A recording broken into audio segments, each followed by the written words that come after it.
Hello दोस्तों, नमस्कार। मैं रंजन कुमार एक बार फिर आप सभी का स्वागत करता हूँ अपनी YouTube channel pure learning tutorial में। आज का क्लास हमारा जो काफ़ी इम्पोर्टेंट है और ये जो है पार्ट 8 होने वाला, 8वां पार्ट होगा। इससे पहले जो है हम कई सारे वीडियोस बना चुके हैं, 7 पार्ट हो चुका है। यदि आप उसको नहीं देखे हैं तो देख लीजिए।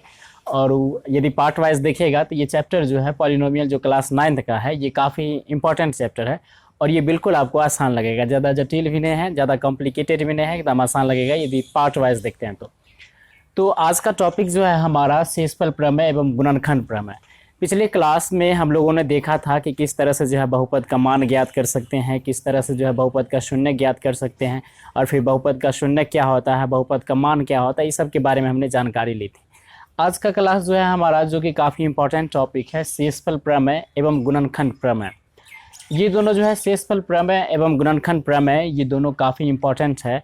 इसको देखते हैं। इसको समझने के लिए सबसे पहले जो है हमें बचपन की ओर चलना पड़ेगा। वो भाग क्या है, भाग के कितने भाग हैं, ये पढ़े थे आप लोग, बचपन में पढ़े होंगे। तो ये कुछ बेसिक्स जानकारियां हमें लेनी ज़रूरत होती है। भाग का मतलब क्या होता है, तो भाग का यदि कोई भी संख्या हो और किसी संख्या में यदि हम भाग दे रहे हैं तो उसका मतलब है कि उस संख्या को जो है ना उतना बार घटाना।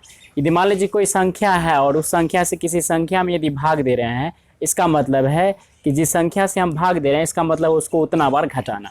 तो भाग का मतलब ये होता है। अब उसके बाद भाग के भाग होते हैं, यानी पार्ट्स होते हैं, अंग होते हैं। भाग के मुख्यतः जो है 4 अंग होते हैं, जिसको जो है हम अभी देखते हैं। तो देखिए, यानी भाग की यदि बात करते हैं तो भाग को जो है जनरली इसके अंग होते हैं, जो कि 4 भागों में बांटा गया। सबसे पहला पार्ट जो होता है जिसको हम लोग कहते हैं भाजक, और दूसरा पार्ट जो होता है वो होता है हमारा भाज्य, और तीसरा जो पार्ट होता है वो पार्ट होता है हमारा भागफल, और जो चौथा पार्ट होता है वो होता है हमारा शेषफल। ये सब हम लोग जो है बचपन में ही पढ़े थे। भाजक, भाज्य, भागफल, शेषफल हो सकता है आप लोगों को मालूम हो, फिर भी जो है देखिए वीडियोस, उसके बाद जो है ये समझ में आएगा यदि ये समझ जाते हैं तो। भाजक, भाज्य, भागफल और शेषफल। अब देखिए ये कितने पार्ट होते हैं, 4 पार्ट होते हैं। किसके, तो ये भाग के, यानी भाग के भी भाग होते हैं, यानी अंग बोल सकते हैं, 4 अंग होते हैं। अब देखिए, अब भाजक, भाज्य, भागफल, शेषफल की यदि बात करते हैं, भाजक को अंग्रेजी में जो है डिवाइजर कहा जाता है, भाज्य को डिविडेंट कहा जाता है, भागफल को कोशिएंट, और शेषफल को जो है ना रिमाइंडर कहा जाता है अंग्रेजी में। अब देखिए, जैसे कि हम कुछ एग्जाम्पल के जरिए जो है इसको और बेहतरीन तरीके से समझने की कोशिश करते हैं। जैसे यहाँ देखिए 4 है और हमने क्या किया, हमने चाहा कि जो है 4 को 9 से भाग, सॉरी 4 में जो है 9 में जो है 4 से भाग दें, यानी 4 से भाग दें। देखिए, अब देखिए यहाँ से हमने कितना जम लग जाएगा, 2 4 जा 8 हो जाएगा, यानी 4 दूना 8 हो जाएगा, 9 में 7 घटेगा तो 1। अब देखिए इसकी यदि बात करते हैं, सबसे पहले एक और चीज़ समझ लेते हैं। जैसे मान लीजिए कि ये हमारा जो है ना ये भाग का सिंबल है, इसको बोलते हैं भाग का सिंबल। तो ये ऊपर वाला जो होता है ये होता है भागफल, और ये जो बीच में जो रहता है जिसमें किसी से हम भाग देते हैं उसको बोलते हैं भाज्य। यदि देखा जाए तो जिस संख्या से किसी संख्या में हम भाग दे रहे हैं उसको जो है भाजक कहा जाता है, और भाजक से जिस संख्या में हम लोग भाग देते हैं उसको भाज्य कहा जाता है। और भाजक से भाज्य में भाग देने के बाद जो रिजल्ट प्राप्त होता है, जो परिणाम प्राप्त होता है, वो भागफल कहलाता है। और साथ ही साथ जो है भागफल के साथ ही साथ कुछ ऐसी सिचुएशन आ जाते हैं जिसमें जो है कुछ अपशेष भी प्राप्त होता है, कुछ शेष भी प्राप्त होता है, जिसको हम लोग बोलते हैं शेषफल, जिसको जो है शेषफल कहा जाता है। तो यानी इस तरह से जो हमने देख लिया, भाग के जो है भाग होते हैं भाजक, भागफल, भाज्य और शेषफल। भाजक किसे कहते हैं, तो किसी भी संख्या में जिस संख्या से भाग देते हैं उसको भाजक कहा जाता है। फिर भाज्य किसे कहते हैं, तो भाजक से जिस संख्या में भाग देते हैं उसे भाज्य कहते हैं। और भागफल किसे कहते हैं, तो भाजक से भाज्य में भाग देने पर जो परिणाम प्राप्त होता है वह परिणाम भागफल कहलाता है। फिर शेषफल किसे कहते हैं, तो जब भाजक को भाज्य से भाग देते हैं तो भागफल के साथ साथ कुछ ऐसी स्थिति आती है जिसमें जो है ना शेष भी प्राप्त होते हैं, जिसको क्या कहा जाता है, शेषफल कहा जाता है। तो ये सब की परिभाषा आप लिख सकते हैं, इसे जरूरी नहीं है। अब देखिए यहाँ पर हमने कुछ एग्जाम्पल लिया जिसमें जो है 4 से हम क्या कर रहे हैं, जैसे मान लीजिए हम लिख देते हैं इसको अच्छी तरह से। हम लोग क्या किए, 9 में जो है भाग दे रहे हैं किससे, 4 से। अब देखिए 9 में जब हम 4 से भाग कर रहे हैं तो हमारा क्या होगा, यहाँ देखते हैं, इसी की तरह जो है बनाते हैं। देखिए 9 हमारा यहाँ क्या है, भाज्य है, फिर भाजक 4 है। अब देखिए यहाँ से कितना दाम लगेगा, 2 दाम लगेगा, यानी 2 दाम लगेगा। 9 में से 8 घटाएंगे तो 1 आएगा। तो यहाँ यदि देखा जाए, हम यदि पार्ट को बांटे तो यहाँ देखिए सबको यदि लिखते हैं, जैसे भाजक क्या है यहाँ पर 4 है, भाजक कितना हो जाएगा 4। फिर भाज्य की बात करते हैं तो भाज्य कितना हो जाएगा 9 हो जाएगा। और यदि भागफल की बात करते हैं, भागफल कितना हो जाएगा हमारा, भागफल 2 हो जाएगा। और शेषफल की यदि बात करते हैं तो शेषफल जो है हमारा ये हो जाएगा 1। यानी इस तरह से देखिए सबका मान हमने लिख लिया, भाजक, भाज्य, भागफल, शेषफल। अब देखिए तो इस पर जो है जरा गौर करते हैं थोड़ा सा। अब देखिए ये 9 है, अब ये जो 9 जो बना है ना, इसी सब के जरिए से बना है, यानी इसी की मदद से बना है। अब आखिरकार क्या क्या किया गया होगा जो 9 बना होगा, देखिए भाजक है और ये भागफल है। अब इसको भाजक को भागफल से गुना कर दीजिए और ये जो शेष बच गया 1, उसको जोड़ दीजिए तो 9 के बराबर हो जाएगा। यानी देखिए 4 दूना 8, 8 में 1 जोड़िए तो कितना हो जाएगा 9 हो जाएगा। यानी देखिए इस तरह से बराबर हो गया नहीं ये, यानी इससे यहाँ पर एक गुण स्पष्ट हो गया यहाँ पर कि ये 9 क्या था बताइए, तो भाज्य था। तो 9 की जगह पर हम भाज्य लिख सकते हैं, ऑफ कोर्स लिख सकते हैं।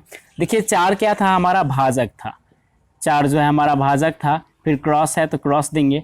देखिए 2 क्या था हमारा, भागफल था, तो यहाँ पर देंगे भागफल, हमने लिखा है यहाँ पर भागफल। उसके बाद देखिए शेषफल कितना था, 1 है, ये क्या है शेषफल है, तो यहाँ पर हमने शेषफल लिख देते हैं। यानी देखिए ये स्पष्ट हो गया कि सर भाज्य बराबर क्या होता है, तो भाज्य बराबर जो है भागफल भाजक गुने भागफल प्लस शेषफल होता है। भाज्य बराबर क्या होता है, भाजक गुने भागफल प्लस शेषफल, ये एक जो है गुण पता चल गया। यानी यहाँ से स्टेटमेंट इसका क्या होगा, हम कह सकते हैं कि सर किसी भी संख्या में यदि हम भाग दे रहे हैं तो जो भाज्य होता है वो भाजक और भागफल के गुणनफल के, और यदि शेषफल को यदि जोड़ते हैं तो ये भाज्य क्या होता है, बराबर हो जाता है। यानी कहने का मतलब हुआ कि भाज्य बराबर होता है तब जब भाजक और भागफल को गुना करके शेषफल को जोड़ते हैं, तब ये भाज्य क्या होता है, बराबर हो जाता है। तो यहाँ से ये एक गुण स्पष्ट हो गया। अब देखिए जैसे यहाँ पॉलिनोमियल है, तो सर ये तो अंक गणित से स्पष्ट है, लेकिन ये पॉलिनोमियल जो होता है ये आता है बीज गणित में, यानी अलजेब्रा जिसको कहते हैं। तो ये तो अंक गणित में हम लोग पढ़े थे इसको, तो यहाँ पर अलजेब्रा में क्या काम, तो इसी की मदद से जो है हम यहाँ बनाएंगे। जैसे यहाँ भाज्य, भाजक, भागफल, शेषफल जो है यहाँ सबका अलग अलग नाम हो जाता है, सब रहता है सेम ही लेकिन सबका अलग अलग नाम हो जाता है। यहाँ पर व्यंजक होंगे, बहुपद होंगे, और बहुपद को बहुपद से भाग देना होगा, 1 घात हो चाहे 2 घात हो, यानी रैखिक बहुपद हो चाहे द्विघात बहुपद हो या त्रिघात बहुपद हो, सबका अलग अलग होगा, इसलिए यहाँ पर यूज होगा, इसलिए हम बता दिए हैं। तब स्क्रीनशॉट ले लीजिए या वीडियोस को पॉज करके इसको लिख लीजिए, फिर हम आगे बढ़ते हैं। वीडियोस को पॉज करके लिख लीजिएगा। अब देखिए आगे की यदि बात करते हैं तो आगे जो है आता है हमारा, जैसे मान लीजिए कि हमें बहुपद से मतलब है ना, तो हम क्या करते हैं कि यदि हम बहुपद की यदि बात करते हैं तो इसको हम इरेज करते हैं, उसके बाद समझने की कोशिश करते हैं।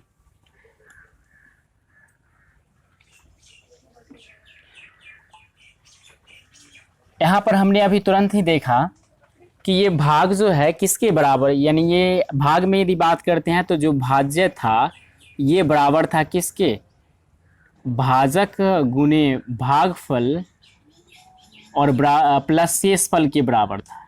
इसको अभी तुरंत हमने देखा ये चीज़। देखिए यहाँ जो है हमें जनरली जो है बचपन में कहा जाता था कि शेष ज्ञात कीजिए, शेष ज्ञात कीजिए, शेषफल ज्ञात कीजिए। तो यहाँ भी जो है ना कोई बहुपद दे दिया जाएगा और कहेगा कि से आप जो है शेषफल ज्ञात कीजिए। तो बहुपद ऐसे आ सकते हैं, कभी जटिल भी हो सकते हैं, कभी आसान भी हो सकते हैं। तो यहाँ जो जटिल होते हैं उसको शेषफल प्रमेय और गुणनखंड प्रमेय की मदद से जो हम आसानी से ज्ञात कर सकते हैं।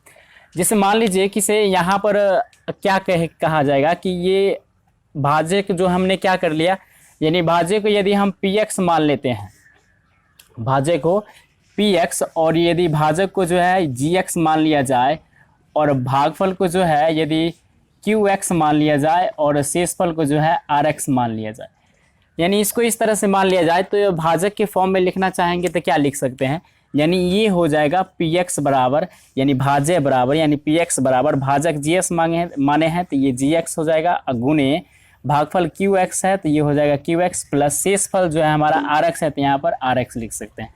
यानी ये स्पष्ट हो रहा है कि सर पी एक्स बराबर जो है यहाँ पी एक्स बराबर G X into Q X plus R X हो सकता है। यहाँ हमने भाजक को जी एक्स माना है, आप कुछ भी मान सकते हैं।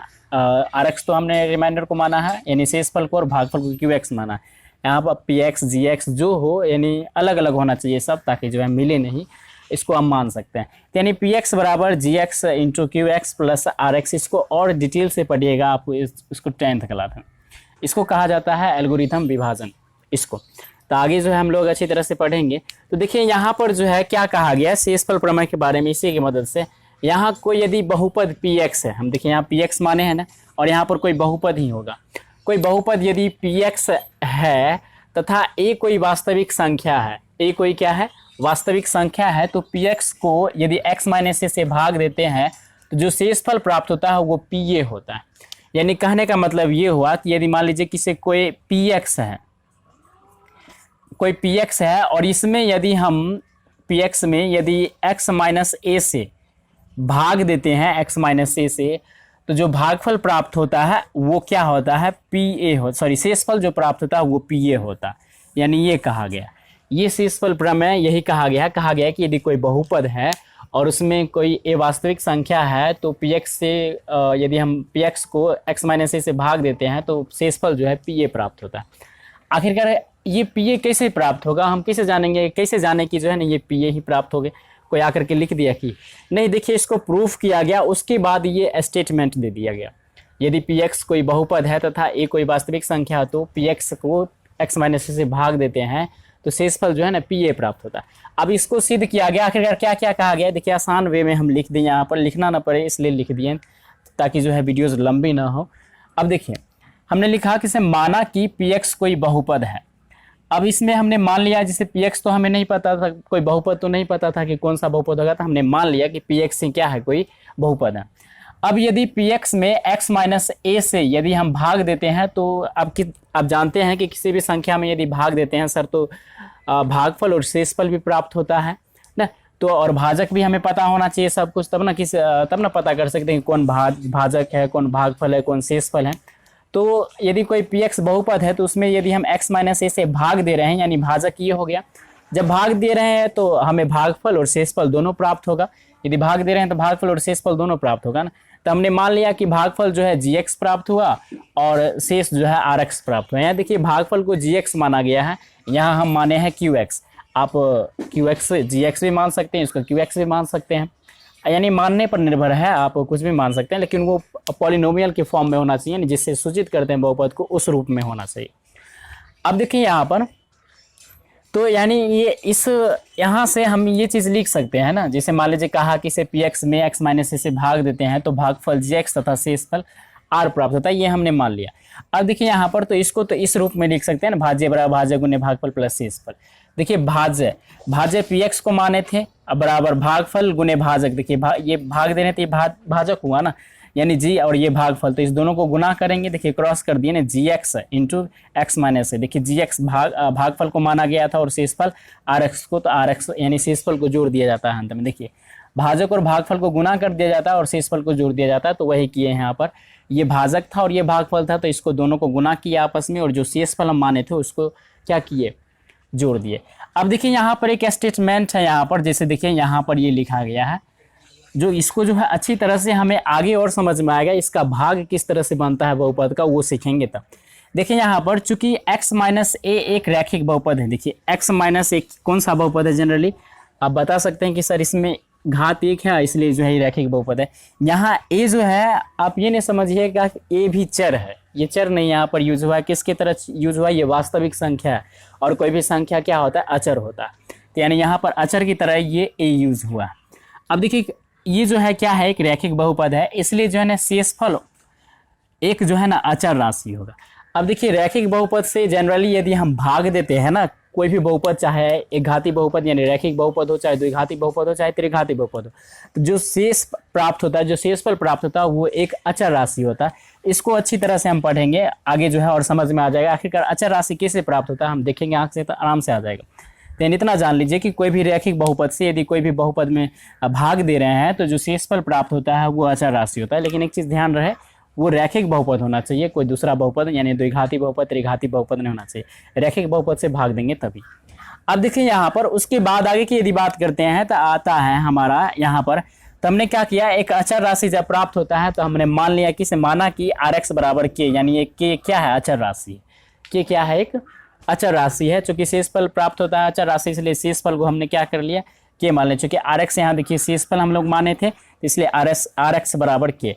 अब यहाँ पर जो है Rx के जगह पर हम के रख देंगे। देखिए Rx के जगह पर कितना रख देंगे, के रख देंगे, यानी Px बराबर Gx इंटू एक्स माइनस ए प्लस के आ गया।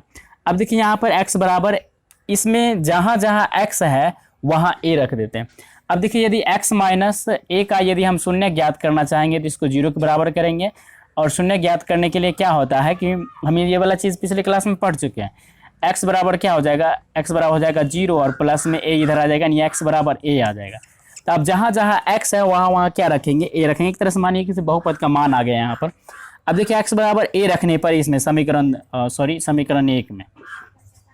1 में जो है x बराबर 1 रखेंगे। अब ये x बराबर 1 कैसे आया, तो यहाँ पर लिख दिए कि x माइनस ए को जब हम शून्य के बराबर करेंगे तो x बराबर कितना आ जाएगा, a आ जाएगा। अब देखिए यहाँ पर ये इतना मान आ गया। तो अब देखिए PA, यानी ये जो है P x के जगह पर कितना रखेंगे, a रखेंगे। तो x की जगह पर a रख दिया, बराबर g है g, x की जगह पर a रख दिया, फिर x माइनस ए की जगह, x की जगह पर a माइनस था a दे दिए, प्लस और k है तो k दे दिए।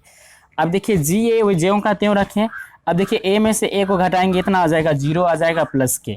अब ये 0 आ जाएगा तो ये पूरे को क्या कर देगा, 0 कर देगा, यानी केवल कितना बचेगा, PA बराबर केवल बचेगा। यहाँ पर लिख सकते हैं PA बराबर कितना बचा, k बचा। अच्छा एक चीज़ बताइए, तो हम लोग के क्या माने थे, के है क्या आखिरकार। देखिए यहाँ पर के किसको माने थे, अचर राशि यानी शेषफल को माने थे। किसको माने थे, शेषफल को। तो यहाँ स्पष्ट हो गया कि PA बराबर कितना हो गया, PA यानी शेषफल जो है क्या प्राप्त होता है, PA प्राप्त होता है। तो यही लिखा गया यहाँ पर कि यदि Px कोई बहुपद है तथा a कोई वास्तविक संख्या, तो Px को x माइनस ए से भाग देने पर शेषफल जो है PA प्राप्त होता है। चूँकि ये शेषफल था, यानी यही PA बराबर क्या हो गया, शेषफल हो गया हमारा। तो इस तरह से जो है हम स्पष्ट कर सकते हैं। अब देखिए यहाँ पर आप लोगों के कई मन में जो है कई सारे प्रश्न उठ रहेंगे कि सर आखिरकार इसका शेषफल प्रमेय का यहाँ पर यूज़ कैसे हुआ। तो आगे जो है इस पर ढेर सारे एग्जाम्पल हैं, उसके बाद हम जो है चर्चा करेंगे। तब तक जो है आप इसको वीडियोस को पॉज करके लिखिए, उसके बाद जो है हम अगली क्लास में जो है, नहीं तो अभी तुरंत ही देखते हैं इसको, उसके गुणनखंड प्रमेय को। तब तक जो है वीडियोस पॉज करके लिख लीजिए।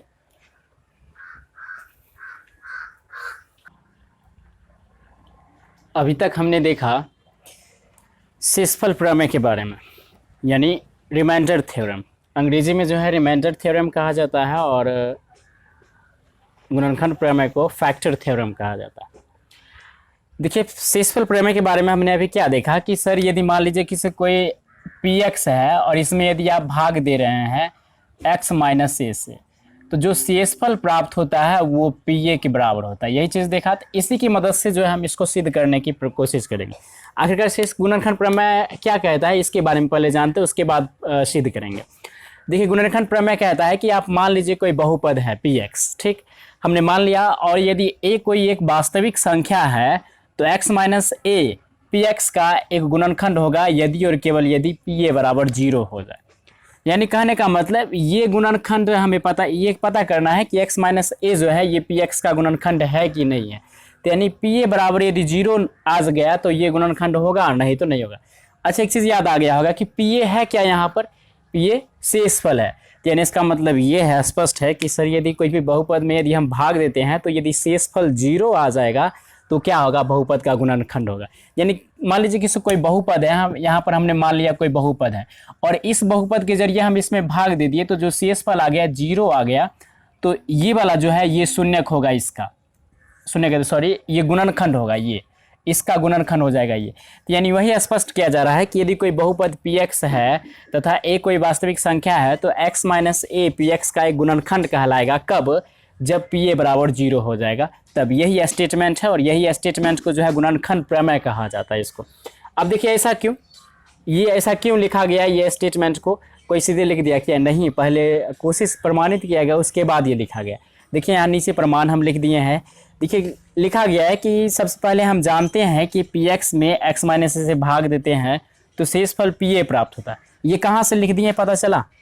शेषफल प्रमेय से लिख दिए। कहाँ से लिख दिए? शेषफल प्रमेय से। शेषफल प्रमेय क्या कहता है कि यदि पी एक्स में आप x माइनस ए से भाग देते हैं तो जो शेषफल प्राप्त होता है वो पी ए होता है।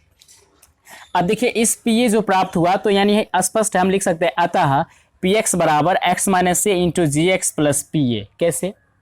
भाजक और भाज्य और भागफल और शेषफल में हमने संबंध देखा था कि सर भाज्य जो होता है वो बराबर होता है भाजक और भागफल को जो आपस में गुना करके और शेषफल को जोड़ते हैं तो उतना के, यानी तो वही स्पष्ट है। यानी ये भाज्य का काम कर रहा है और ये देखिए भाग दे रहे हैं तो ये भाजक का और ये भागफल का और ये पी ए जो आ गया शेषफल, चूंकि पी ए किसका काम कर रहा है? शेषफल का, इसलिए ये शेषफल रखा गया।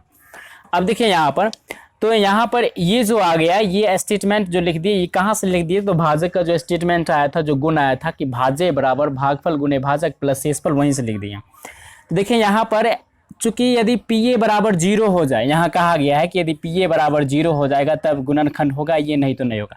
चूंकि पी ए बराबर 0 हो जाए तब जो है गुणनखंड होगा, इसलिए हम लिखेंगे कि पी ए बराबर 0 को समीकरण 1 में रखने पर, यानी पी ए बराबर 0 को यहाँ पर को लिख दीजिए, को समीकरण 1 में रखने पर देखिए समीकरण 1 हमारा यही ना, पी ए की जगह पर कितना रखा जाएगा? 0। बाद बाकी सब वही ऐसा ही रहेगा, पी ए की जगह पर 0, तो पी ए की जगह पर हमने 0 लिख दिया। देखिए बाद बाकी सब वैसा ही है, पी एक्स है p x x minus a g x plus 0, p a की जगह पर 0। अब जब इसमें कुछ 0 जोड़ेंगे तो इसको कोई फर्क पड़ने वाला है नहीं, इतना ही मानाएगा। तो यहाँ पर लिखा गया पी एक्स बराबर x minus a into g x, तो यानी जो x माइनस ए आया है यही पी एक्स का क्या कहलाएगा? गुणनखंड कहलाएगा, वही लिख दिया। हम लिख सकते हैं अतः x minus A P x का एक गुणनखंड है। तो यानी इस दोनों प्रमेय की मदद से जो है हम ढेर सारे क्वेश्चंस को सॉल्व करते हैं बिना लंबी विभाजन किए हुए, बिना लंबा भाग दिए हुए ही हम जो है किस तरह से जो है शेषफल ज्ञात कर सकते हैं और किस तरह से पता कर सकते हैं कि ये इसका गुणनखंड है कि नहीं है, इसलिए इसको बनाया गया। इसको और डिटेल से समझेंगे आखिरकार यहाँ पर इसका यूज़ कहाँ हुआ, जब क्वेश्चन बनाएंगे उस समय।